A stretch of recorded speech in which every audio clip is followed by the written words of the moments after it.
Seperti yang kita ketahui, Redmi adalah sub-brand dari Xiaomi yang dipasang untuk bertarung di pasaran HP murah. Seiring perkembangan brand Redmi, setidaknya terdapat 3 seri Redmi yang dijual di pasar Indonesia. A. Redmi Note, B.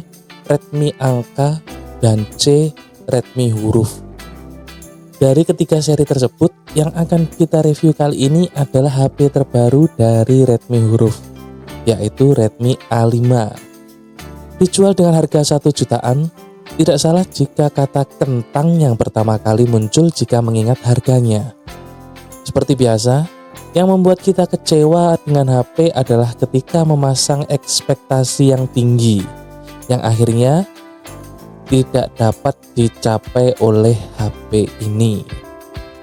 Namun bagaimana jika sebaliknya? Sudah pasti kita akan bahagia. Jika kamu menganggap Redmi A5 mampu melakukannya, tentu tidak. Tapi setidaknya Redmi A5 mampu meyakinkan saya kalau dia bukan HP kentang biasa. Bagaimana bisa? Simak videonya sampai selesai.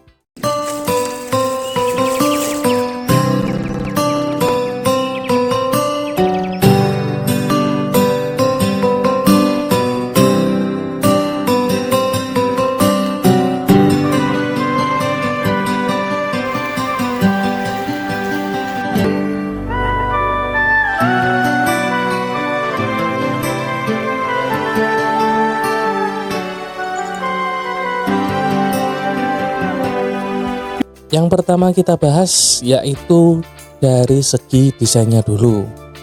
Redmi A5 memiliki desain yang umum untuk HP sejutaan. Bagian depan terdapat layar dengan notch kamera dan bezel yang lebih tebal di bagian dagu. Bagian belakang terdapat modul 2 kamera yang lebih mirip kentang daripada modul kamera di iPhone 16 maupun Samsung Galaxy A seri 6.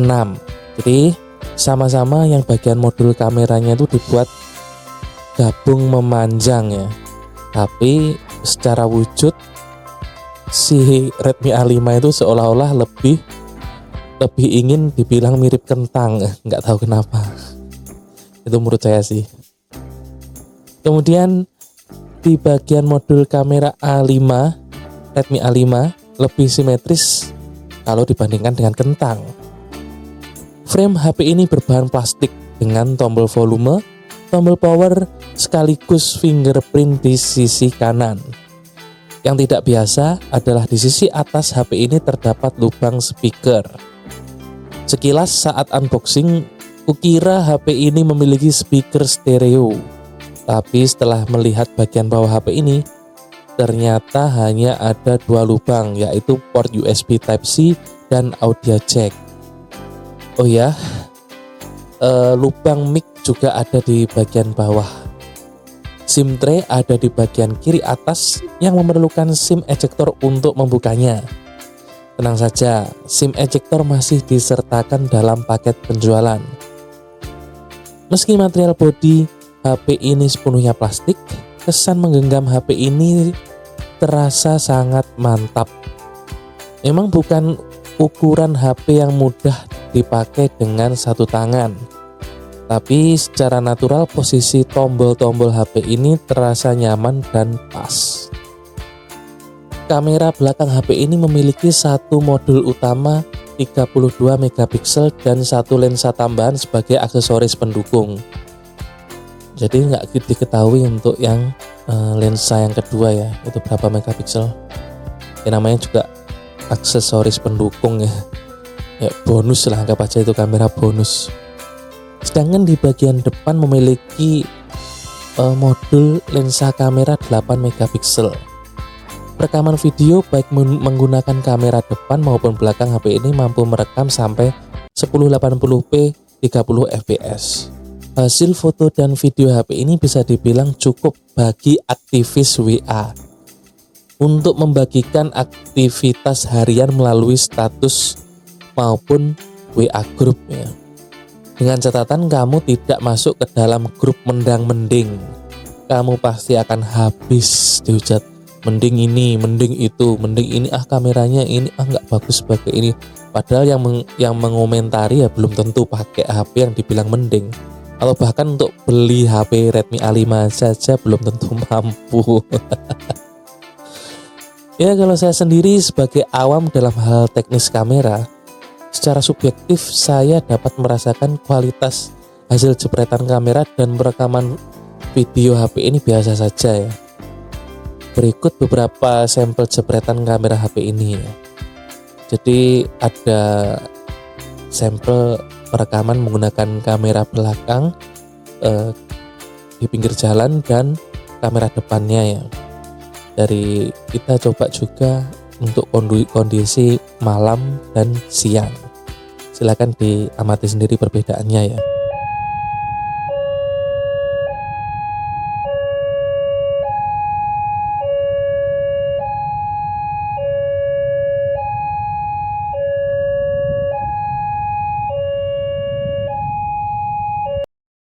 Ya, perekaman video dengan kamera depan Redmi A5. Oke, tidak pakai mikrofon eksternal di pinggir jalan. Jadi kualitasnya seperti ini.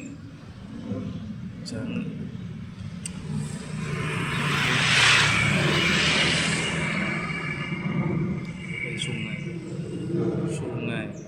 Oke. Jadi nggak bisa. Jangankan ada fitur-fitur macam-macam. Ini untuk jepret foto pada saat rekam video aja nggak bisa. Ini kamera depannya Redmi A5.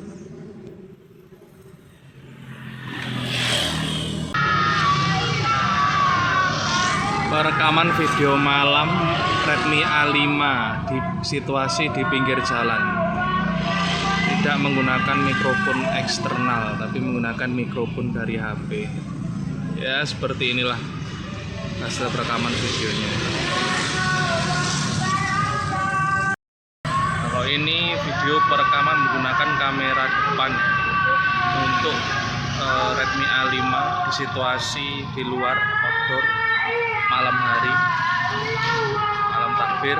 Ini tidak menggunakan mikrofon tambahan, cukup menggunakan mikrofon dari HP-nya. Nggak tahu suaranya nanti akan kedengaran apa tidak ya.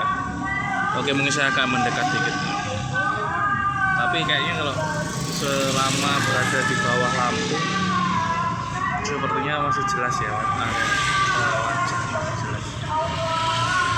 Ada lampu. Nah, ini pinggir jalan. Apakah suara saya akan terdengar? Ya, nanti silakan lihat sendiri seberapa noise-nya.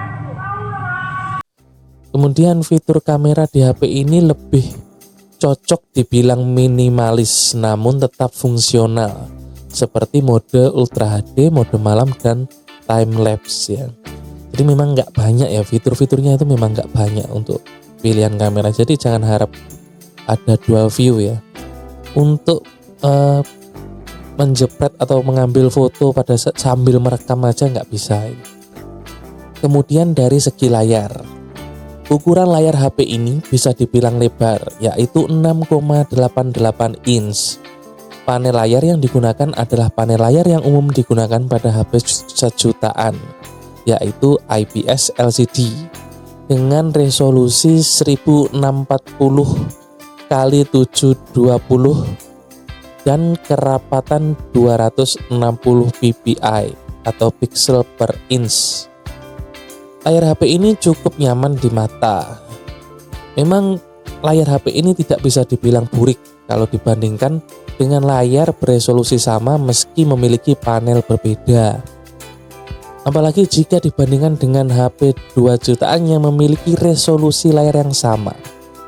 Layar HP ini seolah menjadi tidak biasa. Adanya sertifikasi cahaya biru rendah, bebas kedip, dan penyesuaian ritme sirkadian yang entah saya nggak ngerti maksudnya apa, membuat kita tidak merasa mengorbankan penglihatan jangka panjang demi menghemat beberapa rupiah. Meski belum diketahui mana yang akan lebih dulu rusak, antara mata atau layar HP ini. Satu lagi, Yang tidak biasa pada layar HP ini adalah kehadiran opsi refresh rate layar 120 Hz yang membuat pengalaman scroll dan animasi layar terasa mulus. Dan kalau menurut saya refresh rate layar 120 Hz itu memang kalau di kelas harga sejutaan masih jarang ya. Jadi refresh rate itu juga membantu pengalaman untuk scrolling, jadi kerasa gerakan yang di layar itu jadi animasinya jadi terasa lebih mulus. Selanjutnya dari segi performa ya. Performa HP ini ditopang oleh prosesor Uni SoC T7250 dengan pabrikasi 12 nanometer, octa-core dan clock speed 1,8 GHz. Didukung dengan RAM 4GB dan internal memori 128 GB. Memori yang besar sepertinya ditujukan agar saat RAM 4GB dirasa kurang, maka masih ada ruang dari internal memori yang bisa dimanfaatkan sebagai virtual RAM atau RAM tambahan ya. Jadi ini diberikan internal memori yang besar itu memang seperti semacam tandem lah. Semacam tandem. Kemudian Uni SoC itu memang memiliki image chipset untuk HP-HP murah. Namun ingat bahwa Redmi A5 memang diciptakan sebagai HP murah. Jadi ya tidak perlulah mencemooh chipset. Jangan seperti orang miskin yang ogah-ogahan beli beras miskin, tapi akhirnya tetap dimakan juga karena mampunya ya beli beras miskin. Sebagai gambaran performa, kami telah menguji HP ini menggunakan Antutu benchmark ya. Jadi bisa dilihat sendiri nilai dari Antutu benchmarknya berapa ya, sekitar 200 ribuan benchmarknya. Ya lumayan lah, lumayan. Bukan yang kentang-kentang banget lah. Kami juga melakukan uji coba dengan memainkan game seperti game Mobile Legends dan game Free Fire ya. Jadi bisa disimak sendiri ya hasilnya mainnya gimana. Sebenarnya kalau untuk settingan grafis ini masih mendukung ya. Di Mobile Legends itu memang masih settingan ultra masih nyala, high frame rate-nya masih nyala. Cuma memang agak terasa kalau nge-war itu kadang-kadang stutter, rasanya tuh kayak stutter gitu, kayak stutter itu gimana ya, kayak cegukan. Cuma ketika war dan penuh. Jadi kalau kamu menggunakan hero-hero yang perlu kelincahan kontrol ya memang agak sulit sih. Kemudian kalau untuk Free Fire ini sebenarnya ya bisa dibilang cukup kok untuk Free Fire. Sebagai catatan ini game yang saya pasang ini Free Fire Max ya. Jadi silakan lihat sendiri gimana mainnya ya.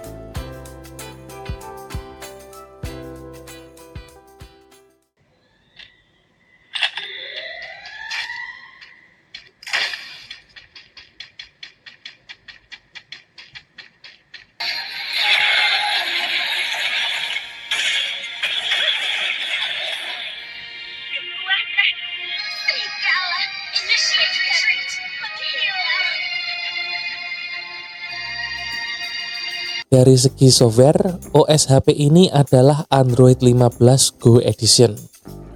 Setidaknya itu yang tertulis di web resminya. Jadi sudah jelas UI HP ini tidak menggunakan MIUI maupun HyperOS. Tapi kami masih bisa merasakan nuansa pada panel notifikasi ini, nuansa Xiaomi ya. Entah itu nuansa MIUI maupun nuansa HyperOS masih terasa khususnya pada panel notifikasi. Lucunya kami merasa kalau UI HP ini kalau dibilang stok Android itu segan, tapi kalau dibilang MIUI itu tidak mau.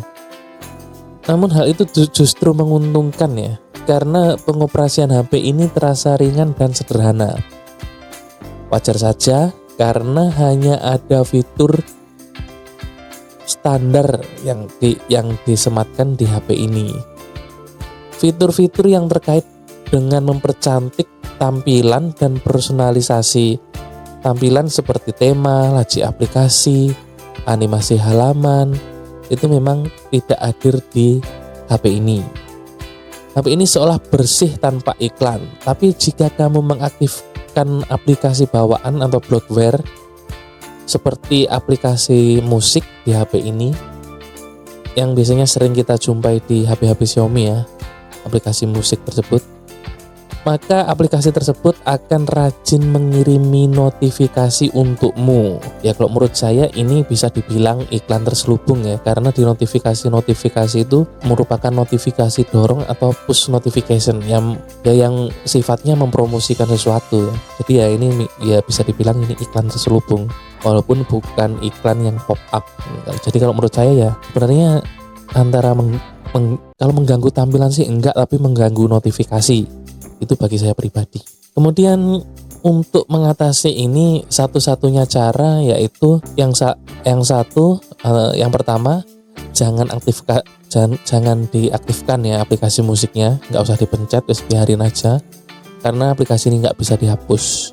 Jadi kalau karena nggak bisa dihapus, cara yang kedua yaitu kalau kamu sudah terlanjur mengaktifkan aplikasi musik, jadi bisa di nonaktifkan ya, aplikasinya bisa dinonaktifkan dengan menahan pencet dan tahan ya, pencet tahan aplikasinya, kemudian pilih nonaktifkan aplikasi ya, karena tombol opsi untuk mematikan notifikasi itu tidak bisa ditekan ya, entah mengapa, memang mungkin tujuan aplikasi tersebut ya memang seperti itu. Dengan baterai 5200 mAh, HP ini cukup tahan lama apabila digunakan untuk menikmati hiburan dan multimedia seperti menonton film dan mendengarkan musik. Kalau kamu tidak punya TWS, masih disediakan earphone jack. Layar yang lebar cukup nyaman digunakan untuk menonton film. Meski bukan speaker stereo, namun suara yang dihasilkan cukup lantang. Posisi speaker yang ada di atas HP ini memang tidak biasa. Namun baik di atas maupun di bawah tetap tidak memberikan tambahan kualitas suara. Posisi speaker hanya mempengaruhi posisi genggam saat HP digunakan untuk bermain game. Jadi ini sebagai gambaran, kita setel dulu lagu ya, kita setel dulu lagu untuk gambaran bagaimana kualitas speakernya.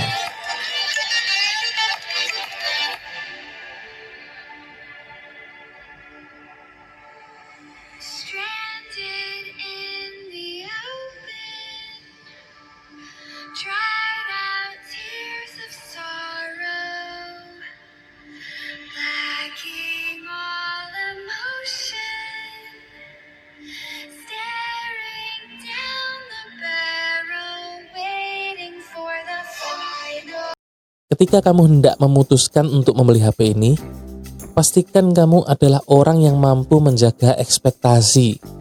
Karena kekecewaan muncul apabila kamu mengharapkan produk ini akan memberikan nilai tambah. Apabila kamu sedang menekuni kehidupan minimalisme, maka kamu akan cocok untuk menggunakan HP ini. Apalagi kalau kamu memang berencana menjalankan gaya hidup minimalisme untuk jangka panjang sekalipun.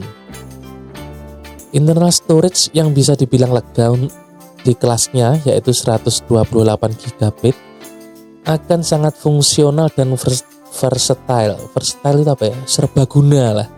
Fungsional dan serbaguna.